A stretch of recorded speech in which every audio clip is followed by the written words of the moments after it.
की दया हो। आदि शक्ति जेहि जग उपजाया, असो अवतरे तुम्हारी माया। आदि शक्ति के द्वारा ही संपूर्ण विश्व ब्रह्मांड की उत्पत्ति होती है। जो कुछ भी संसार में हम देख रहे हैं अथवा नहीं भी देख पा रहे हैं, जो चीज है हम नहीं देख पा रहे हैं, और जो चीज नहीं है वह भी हम देख पा रहे हैं, वो सब आदि शक्ति की ही कृपा है। आदि शक्ति से बढ़कर के कुछ नहीं होता है। आदि शक्ति से बढ़कर के केवल एक है, जहाँ से वह आदि शक्ति की उत्पत्ति हुई है। शक्तियाँ जितनी भी हैं, विशेष करके सारे शक्तियों की जो जननी आदि शक्ति है, सत्य से इसकी उत्पत्ति होती है। असत्य से तो किसी की उत्पत्ति हो ही नहीं सकती है। स्वयं असत है तो दूसरों को वह पैदा कहाँ से कर सकता है, जो स्वयं झूठ है। इसलिए आदि शक्ति की जो उत्पत्ति है वह सत्पुरुष परमात्मा से ही हुई है। हाँ, उसी को पार ब्रह्म कह सकते हैं। पार ब्रह्म का मतलब यह होता है कि जिससे परे अब कोई नहीं है। उसी को हमारे भागवत में कहा गया है, सत्यम परम धीमहि। उसी परम सत्य को हम प्राप्त करें। उस परम सत्य को प्राप्त करने का तरीका क्या है, इसकी भी हम जानकारी देंगे। लेकिन परम सत्य के विषय में थोड़ी चर्चा और कर लेते हैं। बोलिए सद्गुरुदयाल की दया हो। जो सबसे परे है, जिससे परे अब कोई नहीं रह गया है, जिसके अंदर में संपूर्ण विश्व ब्रह्मांड है, जिसके विषय में हम ये कह सकते हैं, सत्ये सर्वम प्रतिष्ठितम। सब कुछ सत्य में ही प्रतिष्ठित होता है। तो सब कुछ जब सत्य में ही प्रतिष्ठित है तो सब कुछ की उत्पत्ति भी सत्य से ही होगी। तो सत्य से सबसे पहले आदि शक्ति की उत्पत्ति होती है। उसी आदि शक्ति को ही हम शब्द के नाम से जानते हैं। चैतन्य की एक विशिष्ट धारा, उसी धारा के द्वारा ओम की उत्पत्ति होती है। ओम से ब्रह्मा विष्णु महेश आदि की उत्पत्ति होती है। और उन्हीं शक्ति की एक धारा के द्वारा यह संपूर्ण विश्व ब्रह्मांड जो है हमारी नजर में आता है। आदि शक्ति फर्स्ट में विष्णु भगवान को क्यों बोला मेरे से? आदि शक्ति जो है वह विष्णु भगवान के वश में नहीं है, बल्कि आदि शक्ति के वश में विष्णु भगवान भी हैं, शंकर भी हैं और ब्रह्मा भी हैं। श्रीमद् देवी भागवत महापुराण में इसकी कथा आती है।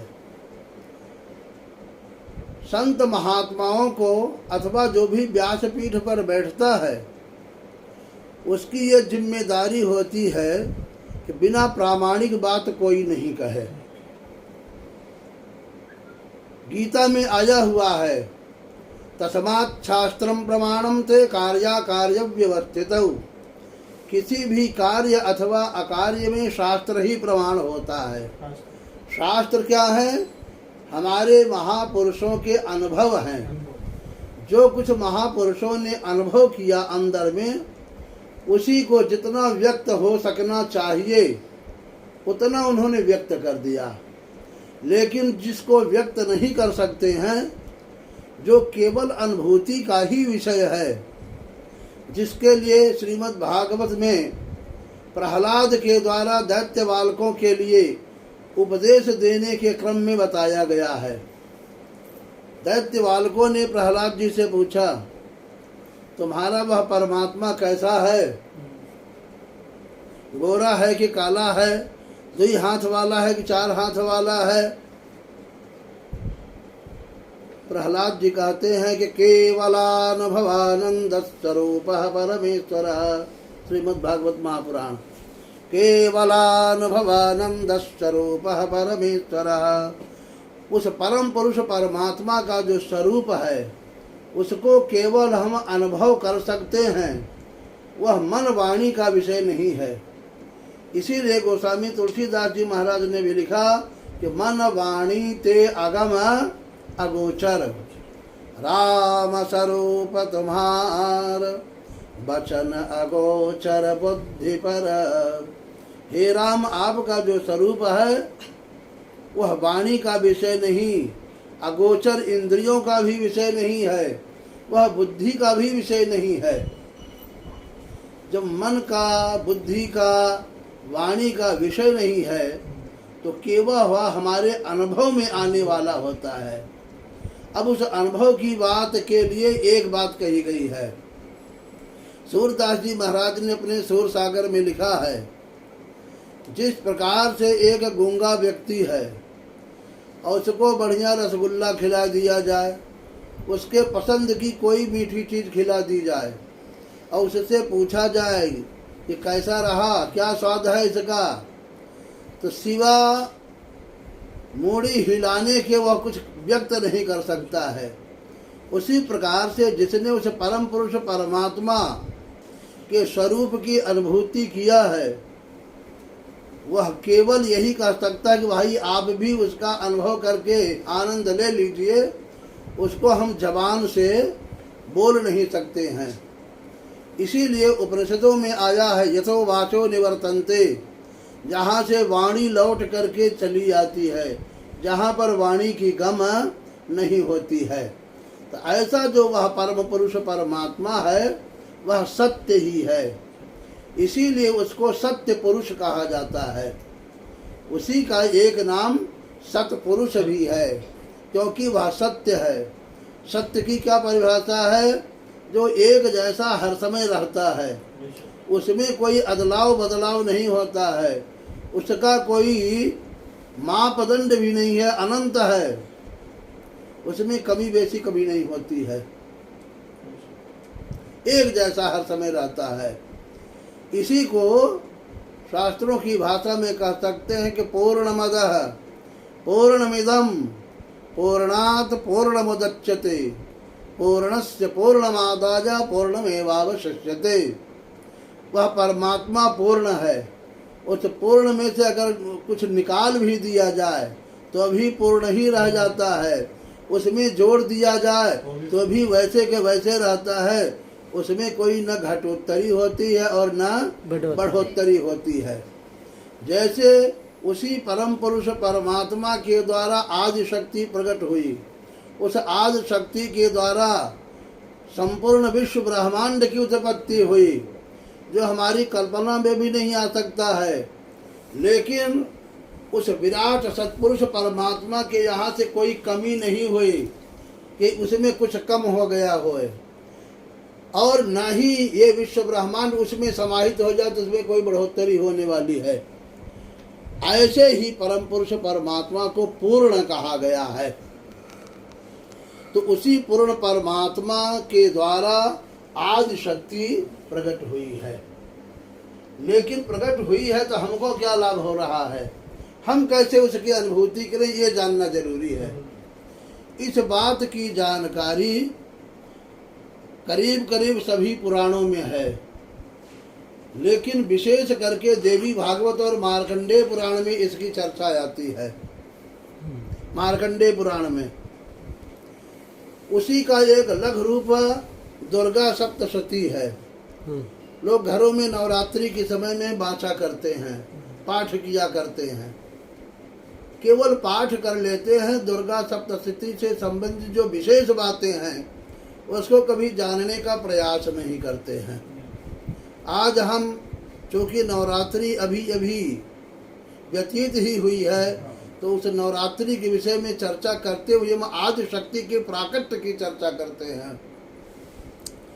जिस समय देवताओं के ऊपर महिषासुर का, शुंभ का, निशुंभ का और अन्यान्य दैत्यों का आक्रमण हो रहा था, देवता पीड़ित हो रहे थे, दैत्यों से हार गए थे, अपनी जान बचाना उनको मुश्किल हो रहा था, दर दर की ठोकरें खाते हुए छिपे फिर रहे थे। ऐसे समय में उन्होंने जाकर ब्रह्मा जी से स्तुति किया कि महाराज इस महिषासुर का कैसे वध होगा। अब महिषासुर कौन है इसकी चर्चा हम बाद में करेंगे। ब्रह्मा जी ने कहा इसके लिए सारे देवता लोग इकट्ठे हो जाओ। कहीं इकट्ठे तो हैं, लेकिन इकट्ठे होकर के भी उसका हम कुछ बिगाड़ नहीं पा रहे हैं। तो कहा चलिए विष्णु भगवान से पूछते हैं। विष्णु भगवान के पास जाते हैं। विष्णु भगवान ने एक जुक्ति बताई, अगर हम विष्णु भगवान को मानते हैं तो उनकी बात को मान ले, तब तो उनको मानना हुआ। अगर उनके बात की अवहेलना कर रहे हैं तो उनको मानना कहाँ हुआ। तो विष्णु भगवान ने कहा ये हमारे भी बस का रोग नहीं है। इस महिषासुर का वध वह आज शक्ति जगदम्बा ही कर सकती है, उसी के बस का रोग है। कहा महाराज फिर वो कैसे प्रकट होंगी। यद्यपि उद आज शक्ति ने सबको प्रकट किया है, लेकिन हम अपने अंदर में उस आज शक्ति को हम कैसे प्रकट करें जो आकर के हमारी सहायता करे। तब विष्णु भगवान ने जुक्ति बताई कि जितने भी देवता हैं ये सब अपने अंदर का तेज एक जगह पर इकट्ठा करें। आप लोगों ने पढ़ा होगा दुर्गा सप्तमी में ऐसा आया हुआ है। सभी देवता अपने अपने अंदर के तेज को, अपने अंदर की शक्ति को एक जगह इकट्ठा करें। देवताओं ने ऐसा ही किया। सभी देवताओं की शक्तियां एक जगह पर इकट्ठी हो गई और उसी इकट्ठा शक्ति ने एक रूप धारण कर लिया। अब उसकी आकृति विशाल हो जाती है और फिर उसी से आदि शक्ति प्रकट हो जाती है। यही बात बड़े बड़े संत महापुरुष भी बताते हैं। परम पूज्य सदगुरु विशुद्धानंद जी साहब, वंदनीय सदगुरु माता जी साहब, नानक जी महाराज, दादू दयाल जी, राधा स्वामी जी महाराज, सावन सिंह जी, कृपाल सिंह जी महाराज, ऐसे सभी महापुरुषों ने उस आदि शक्ति को प्रकट करने की जुक्ति बताई है। जब तक ये शक्ति हमको नहीं मिलेगी तब तक हम शक्तिमान तक पहुंच भी नहीं पाएंगे। वह जो सत्पुरुष परमात्मा शक्तिमान है, जिससे आदि शक्ति पैदा हुई है, उस आदि शक्ति को जब तक हम नहीं जानेंगे तब तक उस आदि परम पुरुष परमात्मा को भी नहीं जान सकते हैं। इसलिए आदि शक्ति का जीवन में बहुत बड़ा महत्व है। जिसने आदि शक्ति को, भगवती को नहीं पहचाना, उस परम ब्रह्म परमात्मा को भी नहीं पहचाना, न कभी जिंदगी में पहचान सकता है। संत महात्मा अनुभूति के विषय में बतला रहे हैं। इसी प्रकार से हम सब लोग भी, जैसे देवताओं ने अपना तेज इकट्ठा किया, तो देवता कहाँ है? हमारे अंदर में ही हैं। गोस्वामी तुलसीदास जी महाराज ने अपने रामायण में लिखा है कि इंद्री द्वार झरोखा नाना, अतः तह सुर बैठे करि थाना। हमारी जो इंद्रियां हैं, एक एक इंद्री पर एक एक देवता जो है बैठे हुए हैं, अपने समूह के सहित बैठे हुए हैं। जब इंद्रियों की शक्ति को एक जगह इकट्ठा करेंगे, आँख एक जगह देखे, कान एक जगह सीखे, इसी प्रकार से नाक की, आज जितनी भी इंद्रियां हैं सबकी शक्तियों को एक जगह इकट्ठा कर दें। जिसको रामायण में कहा गया कि सब कर ममता ताग बटोरी, मम पद मन ही बांधे बर डोरी। बर डोरी, बर डोरी माने श्रेष्ठ डोरी, इतनी मजबूत डोरी होए, यानी दृष्टि का बंधन करना। दोनों भावों के मध्य स्थान में संपूर्ण इंद्रियों की जो शक्ति है, तेज है, वह एक जगह पर इकट्ठा कर दीजिए। दृष्टि यहाँ से हटने न पावे, दृष्टि नहीं हटेगी तो मन भी नहीं हटेगा। जब दृष्टि और मन स्थिर हो जाता है, इसका मतलब हमारे अंदर में इंद्रियों की यानी देवताओं की सारी शक्तियाँ एक जगह आ गई है। जब एक जगह आ जाती है तो यहीं से शक्ति का प्राकट्य हो जाता है, और यही शक्ति जो है यह ऊर्ध्वगमन करती है। और हमारे अंदर में जो महिषासुर बैठा हुआ है, ये महिषासुर कौन है? महिष माने होता है भैंस अथवा भैंसा। अज्ञान ही महिषासुर है। हमारे अंदर में बैठा जो अज्ञान है यही महिषासुर है। इसी अज्ञान का नाश अगर कर दिया जाए तो देवता भी प्रसन्न हो जाएंगे, और उस आदि शक्ति की शक्ति से हम उस परम पुरुष परमात्मा तक पहुंच भी सकते हैं। इसी बात को पुष्ट करने के लिए गायत्री मंत्र का प्रयोग किया गया। न गायत्र्या समो मंत्रो, पुराणों में आया हुआ कि गायत्री के समान दूसरा कोई मंत्र नहीं है। तो मंत्र माने तो होता है सलाह, किसी अक्षर का नाम, किसी शब्द का नाम, किसी वाक्य का नाम मंत्र नहीं है। तो गायत्री मंत्र में एक सलाह दी गई है। क्या सलाह दी गई है, उसी को हम लोगों की जानने की जरूरत है। हम लोग गायत्री मंत्र तो पढ़ लेते हैं, तमाम जगह दीवारों पर पढ़ा देख लेते हैं, मोबाइलों में सुनते रहते हैं, लेकिन उसका वास्तविक अर्थ क्या है इसको नहीं जानते हैं। तो चूंकि शक्ति की चर्चा चल रही है तो इसी प्रसंग में हम गायत्री की बात कर देते हैं। पहले पूरा मंत्र सुने। तत्सवितुर्वरेण्यं भर्गो देवस्य धीमहि धियो यो न प्रचोदयात्। कह रहे हैं कि सवितुः देवस्य, जो वह परम प्रकाशक देवता है। सविता माने सूर्य, सूर्य माने होता है प्रकाशक। यह सूर्य तो केवल इस संसार में प्रकाश दे रहा है, लेकिन ऐसे एक द्वि सूर्य नहीं है, असंख्य सूर्य हैं। गोस्वामी तुलसीदास जी महाराज ने रामायण में लिखा है, अगणित रवि शशि। अगणित माने जिनकी गिनती नहीं है, इतने रवि माने सूर्य हैं, इतने ही चंद्रमा हैं, इतने ही चतुरानन शिव चतुरानन, इतने ही शंकर हैं, और असंख्य जो है ब्रह्मा आदि भी हैं।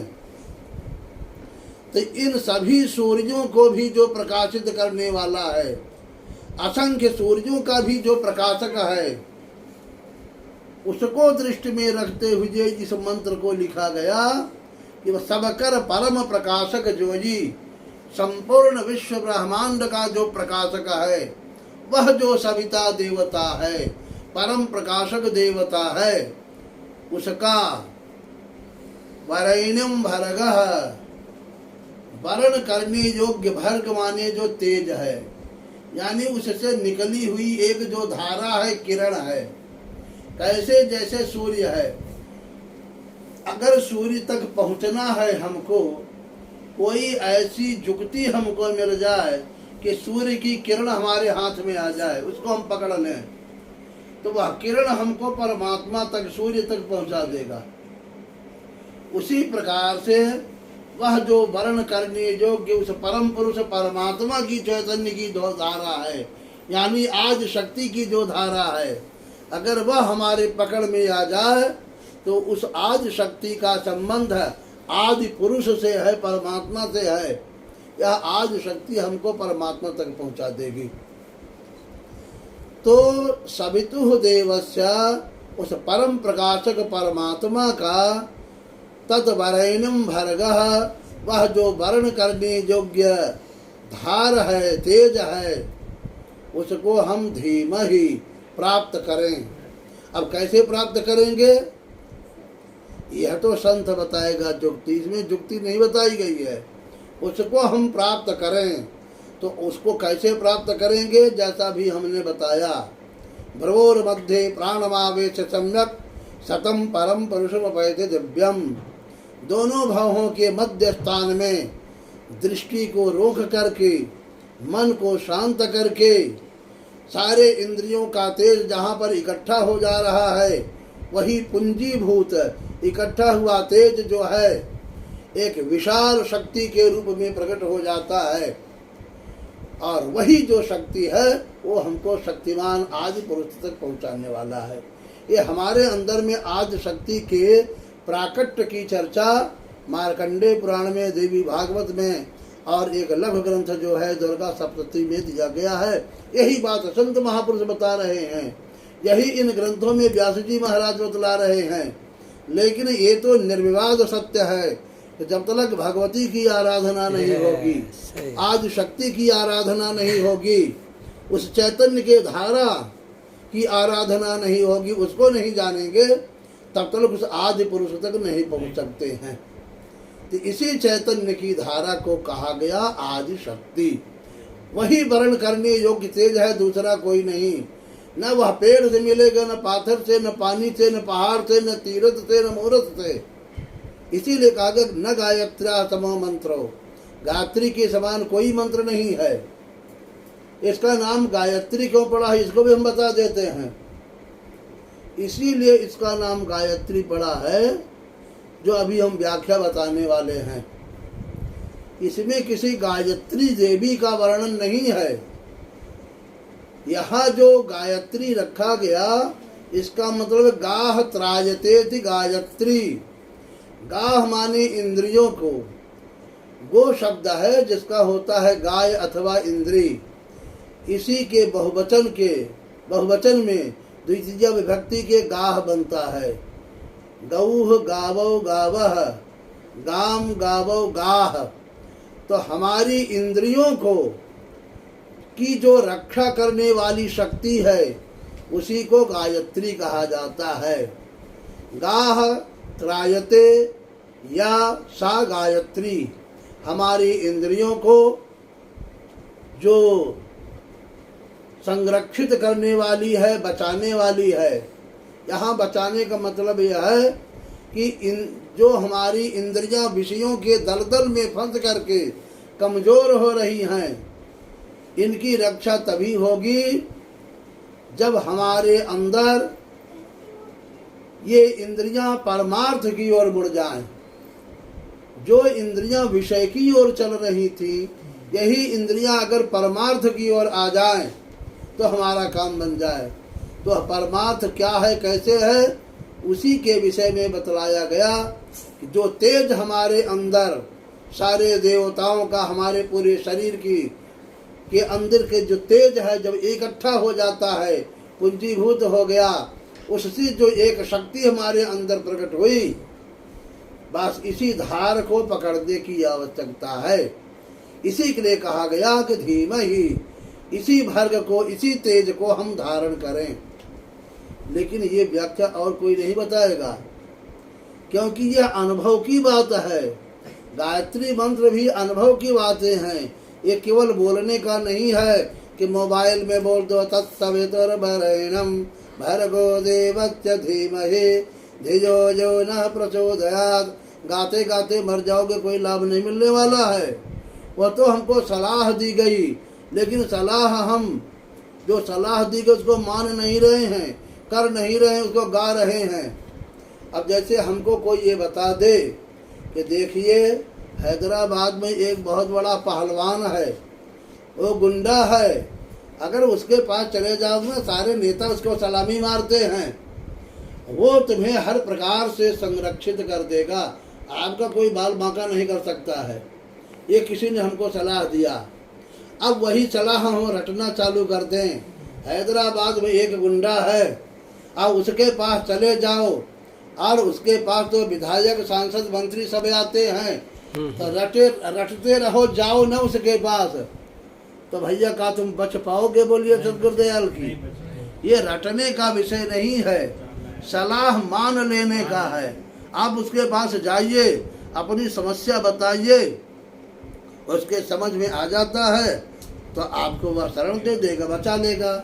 उसी प्रकार से गायत्री मंत्र में हमको सलाह दी गई है कि वह जो परम प्रकाशक परमात्मा है, उसकी एक जो धार है, जिसको वर्ण करने योग्य तेज कहा गया है, वर्ण करने योग्य कहा गया। वर्ण करने योग्य माने जीवन में धारण करने योग्य जो तेज है उस तेज को हम धारण करें।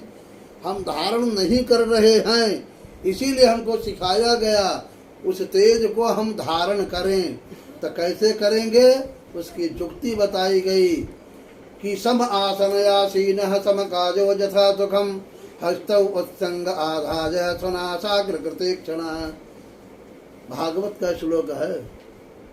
कह रहे हैं कि सम आसन आसीनः, किसी समतल स्थान पर बैठ जाइए और समकाजो यथा सुखम, शरीर को समान कर लीजिए, सीधा कर लीजिए, लेकिन इतना सीधा मत कर दीजिए कि सीधा की जगह टेढ़ा हो जाए।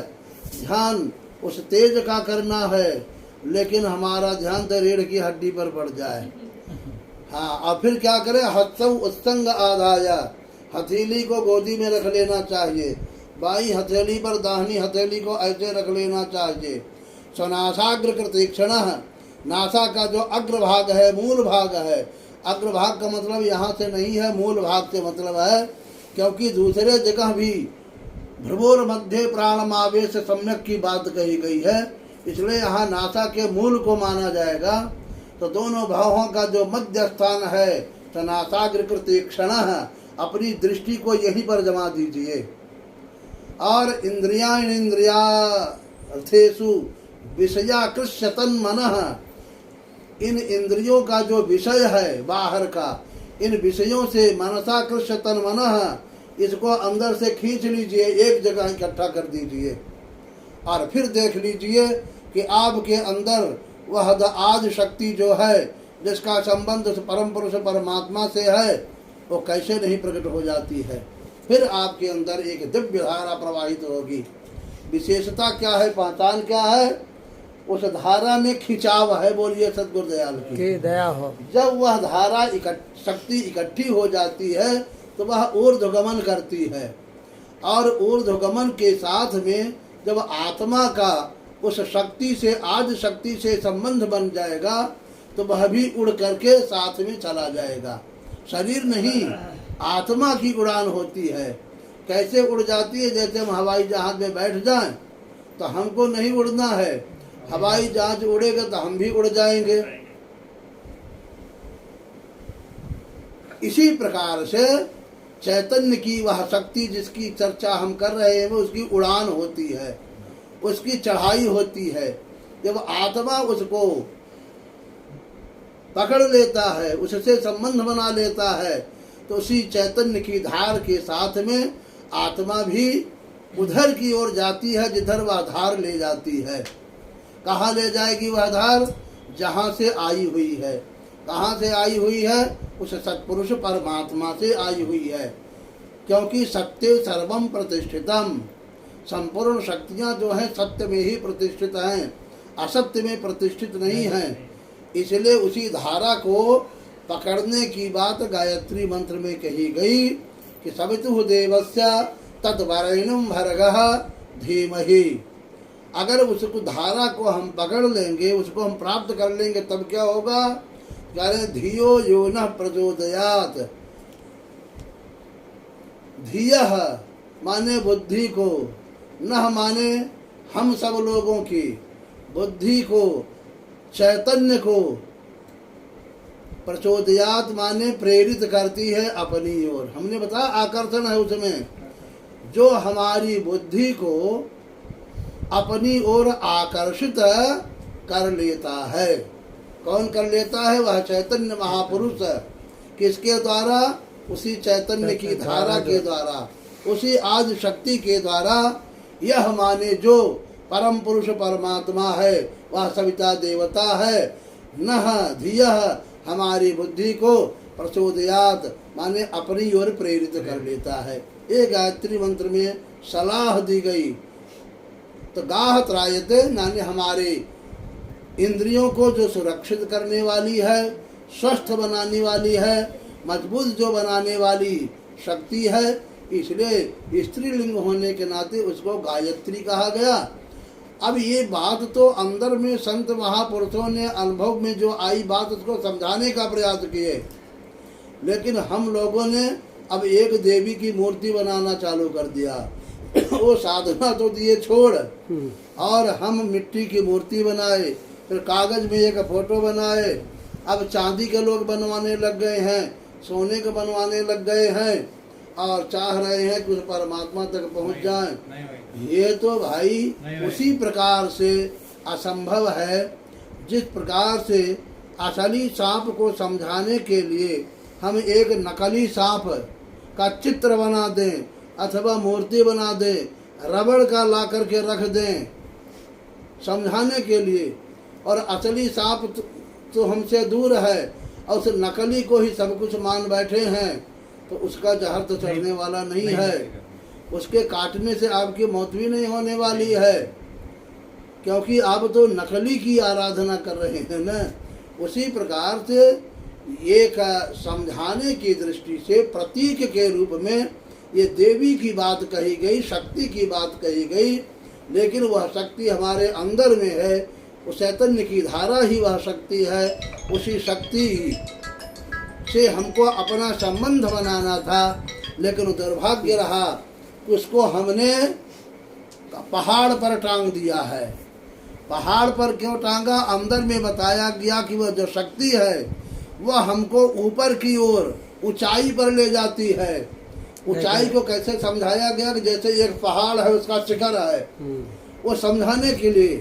लेकिन अब हम एक मूर्ति बनाकर मंदिर बनाकर के शिखर के ऊपर और कह दिया पहाड़ा वाली माँ। नहीं, संभव नहीं। तो भैया पहाड़ा वाली माँ वह नहीं है, वह आपके अंदर में ही है। एक उदाहरण देकर के समझिए, बोलिए सद्गुरुदयाल की। जैसे एक कोई स्त्री की मूर्ति बना दीजिए, चांदी सोना माटी लोहा पाथर चाहे जिसका बना दीजिए। अब एक छोटे से बालक से कहो कि जाकर के उसके स्तनों से दूध पी ले तो पी पाएगा? नहीं, असंभव। वो गोदी में लेकर के खिला देगी क्या? असंभव। कुछ नहीं कर सकती है। अगर कोई जीव जंतु इसको काट रहा है, कोई खतरा है, तो वह पाथर वाली महतारी जाकर उसकी सुरक्षा कर देगी क्या? नहीं। तो उसी प्रकार से ये तो एक प्रतीक के रूप में समझाने की दृष्टि से बताया गया, और हमने बस उसी पहाड़ पर एक पाथर को रख लिया और एक शक्ल दे दिया और कह दिया यही आद्य शक्ति हैं, यही दुर्गा हैं। लेकिन वह दुर्गा हमारे आपके अंदर में ही है, वह आद्य शक्ति भगवती हमारे अंदर में ही है। उसके प्राकट्य की जो युक्ति अभी हमने बतलाई, तो दोनों भावों के मध्य स्थान में अपने अंदर के पूरे तेज को यानी देवताओं की पूरी शक्ति को इकट्ठा कर दीजिए, और वही जब विशाल रूप धारण कर लेगी, महान ताकत वाली बन जाएगी, तो वही आदि शक्ति के रूप में हमारे अंदर प्रकट होकर के आदि पुरुष परमात्मा तक पहुंचा देगी। ये निर्विवाद बात है। सारे संत महात्मा इसका अनुमोदन करते हैं, और यही व्यास जी महाराज ने पुराणों में चर्चा किया है। लेकिन गुरुजी बोलिए ये तो सद्गुरुदयाल की। लेकिन गुरुजी ये तो ऐसे तो हाँ? एक नहीं, ठहरो। ये तो गुरुजी असंभव है। जैसा कि आप बता रहे, कोई बिना गुरु के अगर ये करे तो वो क्या पार हो सकते क्या? हाँ, ये बात दीक्षा गुरु से दीक्षा लिए बगैर, और ये जो बगैर गुरु जो आप अभी आपने बताया कि भाई इस हिसाब से चढ़ाई कर सकते हैं या पार हो सकते हैं, बगैर गुरु से पार हो सकते हैं क्या? हाँ, सुन लीजिए। दुर्ग माने होता है किला। तब बंद करो स्विच। किला बहुत मजबूत बनाया जाता है। हमारे अंदर में अज्ञान का किला है। हमारी बहुत बड़ी कमजोरी है कि इस अज्ञान रूपी किले को हम कैसे ढहा देंगे। उसके लिए किसी औजार की जरूरत होती है, और वह औजार कौन सा है, वह औजार कहाँ मिलेगा? तो उसी के लिए हमको गुरु के पास जाना पड़ता है। गुरु हमको क्या करते हैं?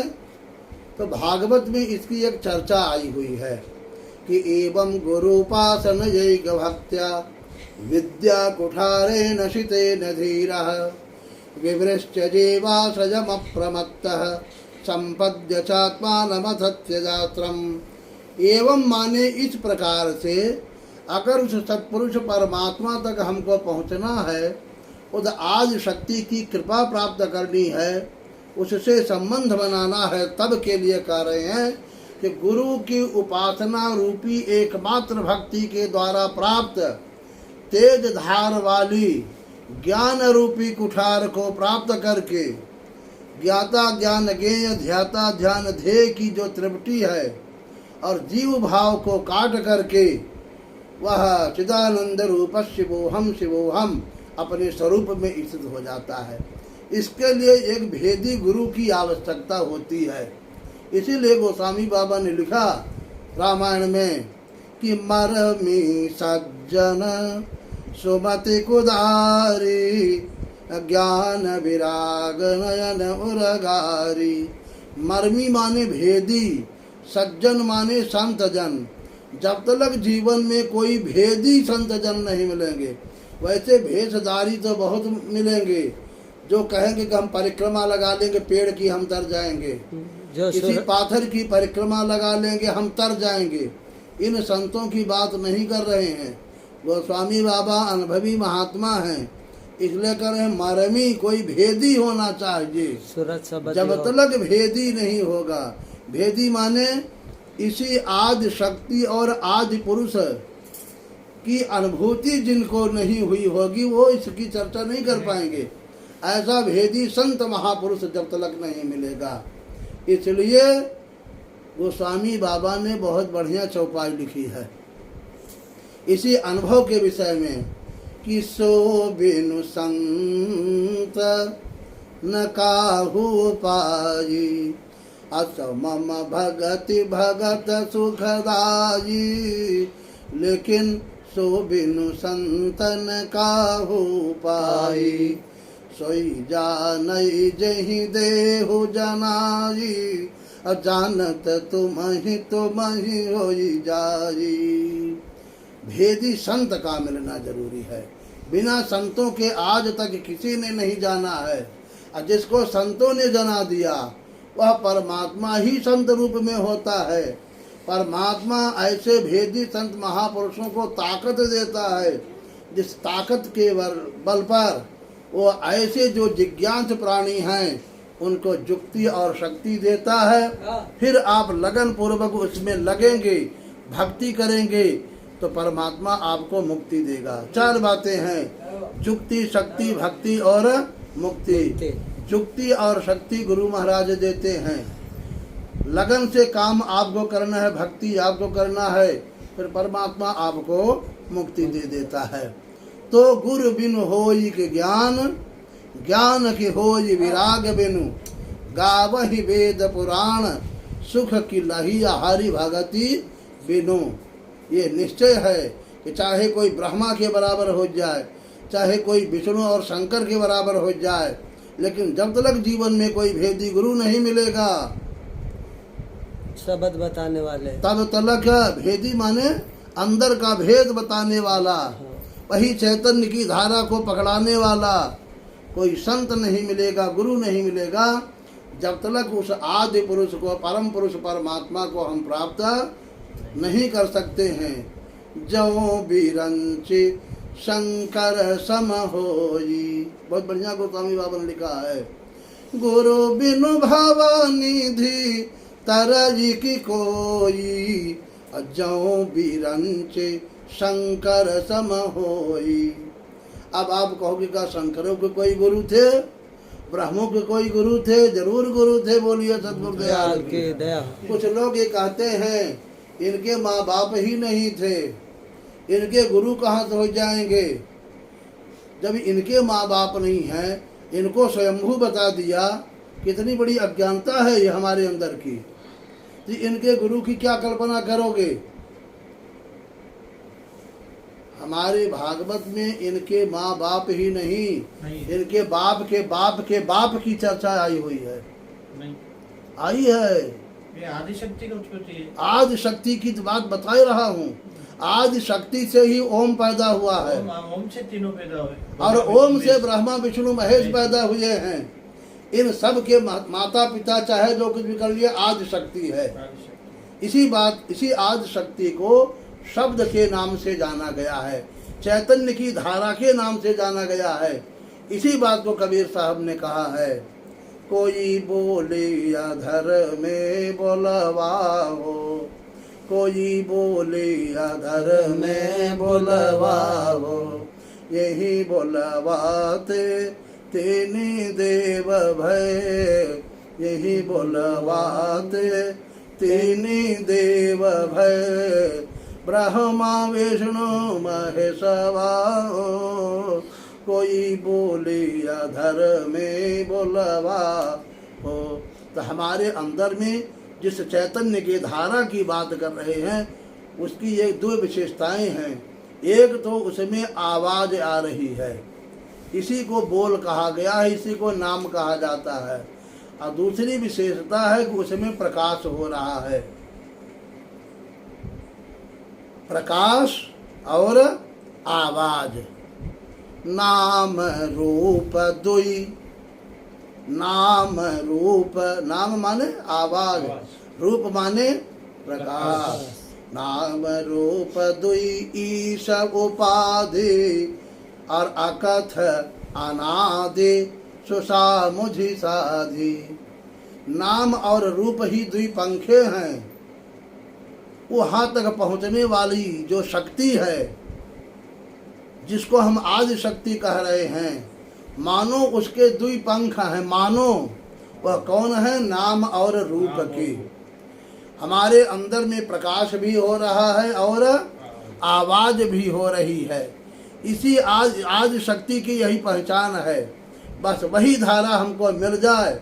वह धारा कैसी है? अकथ है, उसके विषय में आप वर्णन नहीं कर सकते हैं। आदि शक्ति की महिमा का वर्णन नहीं किया जा सकता है। अकथ अनादि, उसका आदि अंत भी नहीं है, क्योंकि वह सत्य में जाकर के प्रतिष्ठित हो जाती है। आदि शक्ति ने वर्मा जी को श्राप क्यों दिया? पूजा क्यों नहीं हो रही वर्मा जी की? देखिए, वर्मा जी किसी को भी कोई जब श्राप देगा अथवा देगी, किसी न किसी अपराध के द्वारा ही होता है। वर्मा जी पूजा क्यों नहीं हो रहा है? एक ही मंदिर पूरा इंडिया। एक की शाप की बात नहीं, ब्रह्मा जी को भी शाप मिला है, विष्णुओं को शाप मिला है। एक की शाप की अगर चर्चा करेंगे ना तो रात भर में पूरी बात नहीं होगी। हाँ, अब ब्रह्मा के शाप की बात है, इस बात को तो हम पूरा कर देंगे। बोलिए सब करते हैं। ब्रह्मा अपने को श्रेष्ठ मान रहे थे कि मैं जगत का करता हूँ, सृष्टि मैंने ही किया है, मेरे से बड़ा तो कोई नहीं हो सकता है। शंकर ये कहते हैं कि सृष्टि का संहार करने वाला मैं हूँ, वो पावर तो मेरे पास है, इसलिए मैं सबसे बड़ा हूँ। फर्स्ट में शंकर भगवान ही स्वीकार करे आदिशक्ति को। पहले देखिए, शंकर जी ने कहा ज्ञानी गणा कि मैं बड़ा हूँ। शंकर और ब्रह्मा में लड़ाई होने लग गई।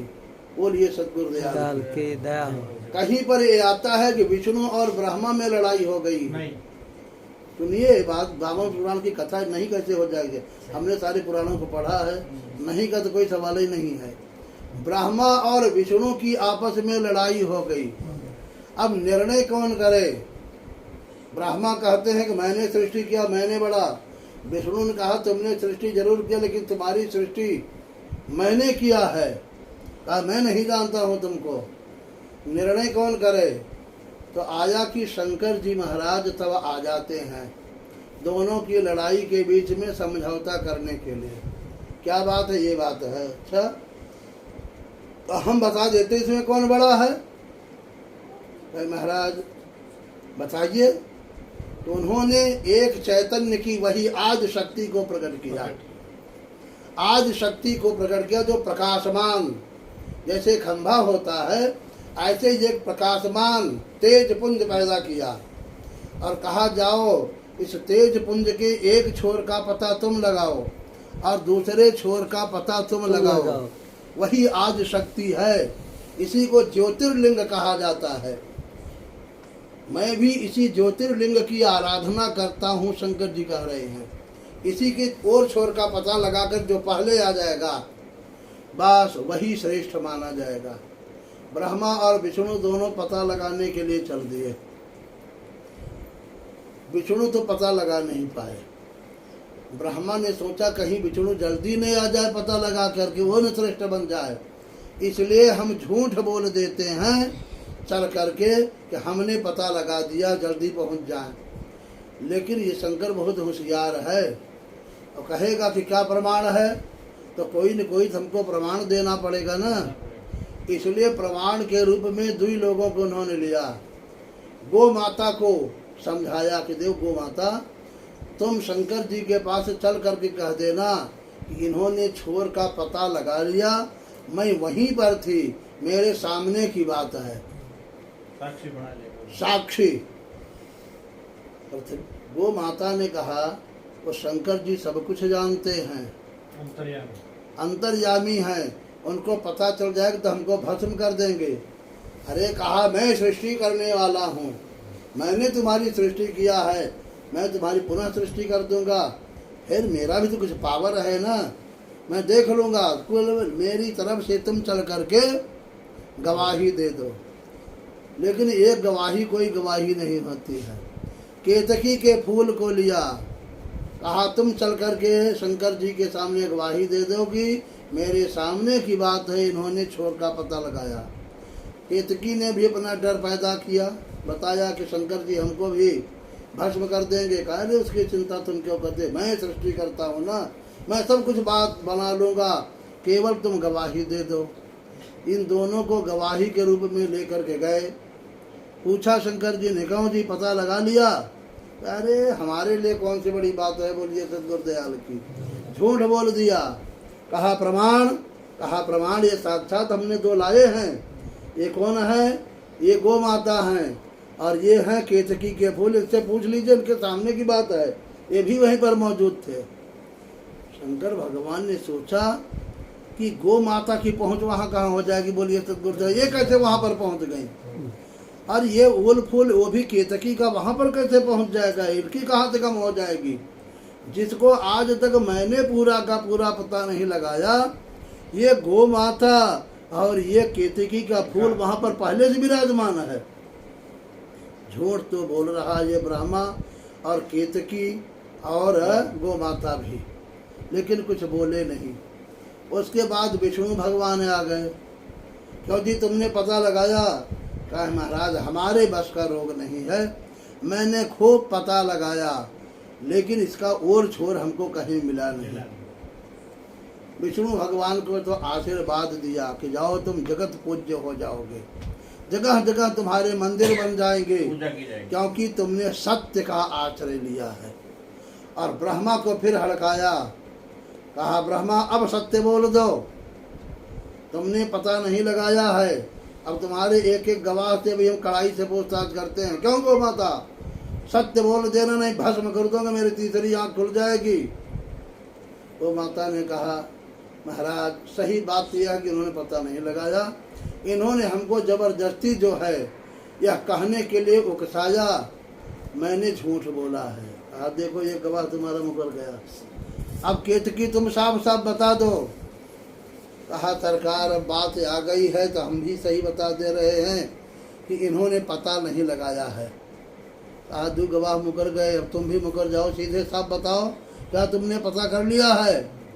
नहीं भी मेरी तीसरी आँख खुल जाएगी, भस्म हो जाओगे यहीं पर। ब्रह्मा ने कहा सरकार हमसे गलती हो गई, वास्तव में मैं बड़े बनने की दृष्टि से और आकर के आपके सामने झूठ बोल दिया, मैंने इस ज्योतिर्लिंग का आद्य शक्ति का पता नहीं लगा पाया है।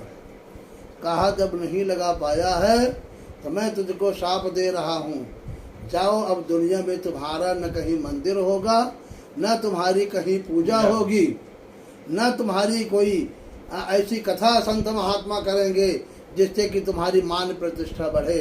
हाँ विष्णु के विषय में लोग कथा कहेंगे, लेकिन तुम्हारी कोई चर्चा नहीं चलेगी।